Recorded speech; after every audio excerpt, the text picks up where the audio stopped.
Ukraine crisis. Shelling follows Minsk peace summit. New shelling has been reported in the rebel-held East Ukrainian cities of Donetsk and Luhansk, the day after the peace deal was reached in Minsk. There are no confirmed reports of casualties. Both cities are near the front line where the pro-Russian rebels face government forces. The ceasefire agreed in the Belarusian capital is to begin in eastern Ukraine after midnight 2200 hours GMT on Saturday. The EU has warned Russia of additional sanctions if the deal is not respected. BBC journalists in Donetsk heard new shelling on Friday morning, though they said it sounded less intense than in recent days. Luhansk also came under bombardment overnight. On Friday morning, the military spokesman in Kiev said 8 members of Ukraine's military had been killed in fighting against separatists in the past 24 hours. The rebels said shelling killed 3 civilians in Luhansk, reported AFP news agency.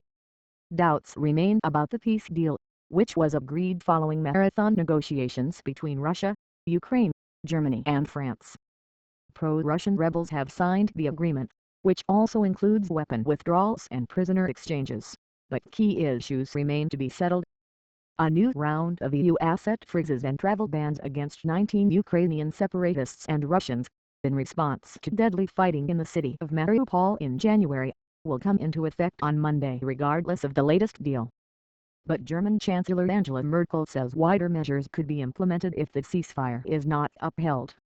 She has described the deal as a glimmer of hope, no more no less. It is very important that words are followed by actions.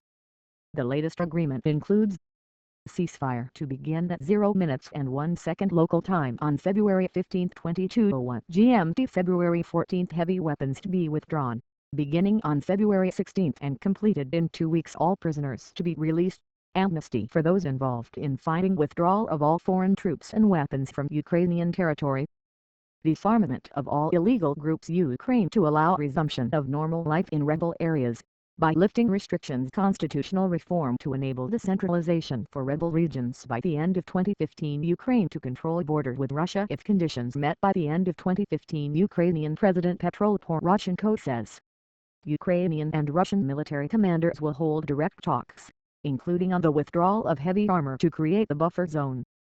He warned that implementation of the agreement, reached by leaders in the Belarusian capital Minsk, would be difficult.